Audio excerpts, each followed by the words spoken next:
Hello, I'm going to read you a story from my book, Using Stories to Build Bridges with Traumatised Children. I want to read you Millie and her mother. I've written this story to kind of reflect on the huge difficulties for both mother and child when a child is very rejecting of her mother, and the hurt that can cause the mother who is finding it so hard to help her child to be happy, to be comfortable, to feel safe. And the hurt for the child who experiences the mother's disappointment in her because she can't be happy, doesn't feel safe, and doesn't feel comfortable.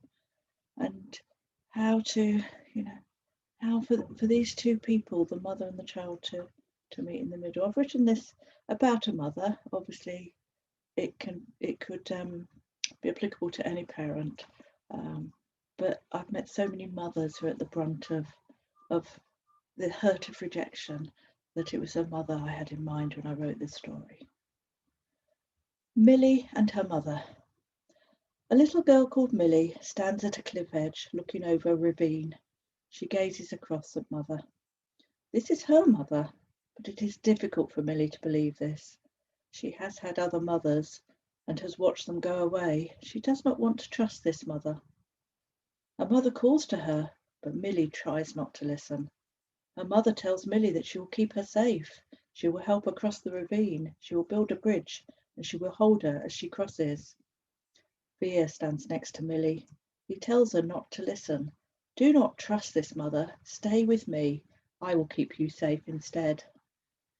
Millie listens to Fear and shouts across at her mother. She tells her to go away. She doesn't want to be her daughter. Fear will keep her safe. Fear smiles and encourages Millie on. Millie's mother stands looking across at her daughter. She reaches out to her, using her strength to keep Millie safe. She builds a bridge ready for Millie to cross. She stays there waiting for her.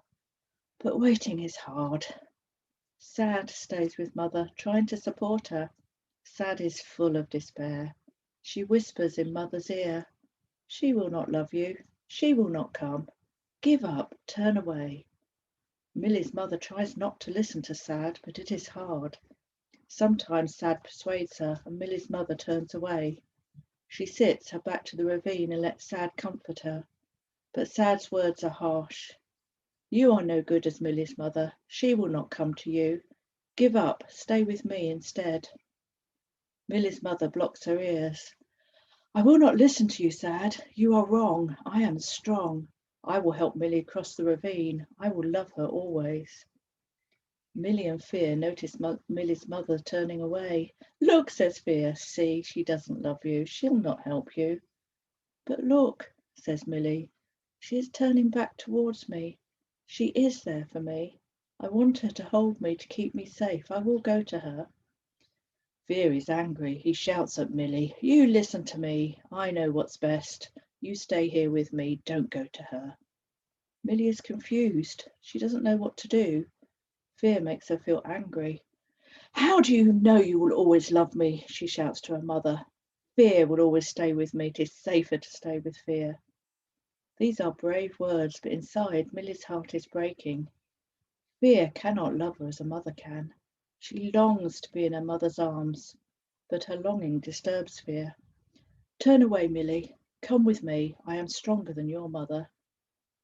They stay like this for a long time. Sometimes Millie moves across the bridge a little way and her mother's long arms are there to keep her safe. But always Fear calls her back. She retreats back to the cliff edge. Fear rejoices and his anger threatens to overwhelm Millie.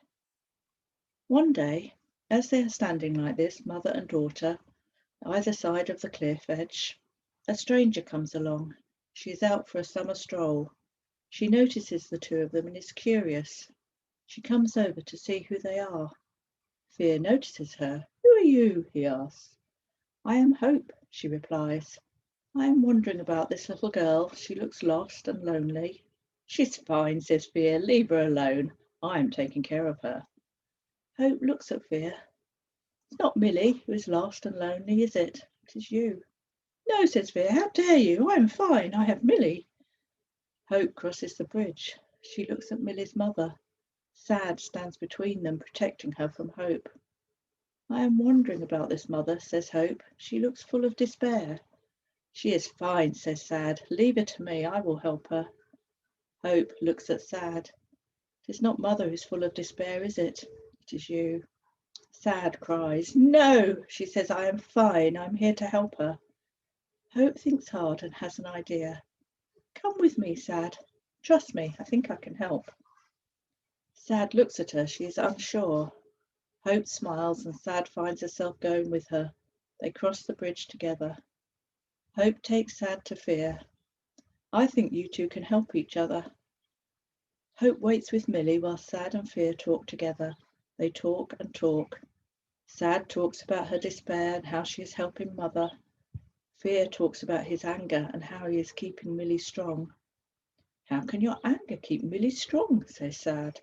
How can your despair help Mother, says Fear. As they talk, Sad starts to feel less despair and Fear starts to feel less angry. A friendship grows between them and each feels less lonely.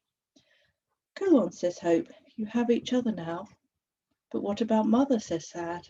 What about Millie, says Fear. I will help them. Trust me, you two help each other. As Fear and Sad leave, Millie's mother feels stronger. She walks out onto the bridge and calls to Millie. Go on, says Hope to Millie. Go to her. How do I know, says Millie. How do I know she will always love me? She will always love you, says Hope. Trust me. But what about when she gets cross with me? Then she won't love me. Sometimes she will get cross with you, says Hope, but she will still love you. But what about when she says no to me? Then she won't love me. Sometimes she will say no to you, but she will still love you. But what about when she doesn't do what I want? Then she won't love me. Sometimes she won't do what you want, but she will still love you. Millie walks towards the bridge. Hope gently encourages her on. Go to her. See, she is waiting for you. She will keep you safe. Millie walks across the bridge and into her mother's arms. They walk away from the ravine together. They look back at Hope. Thank you, they say. I'm here when you need me, says Hope. You can trust me.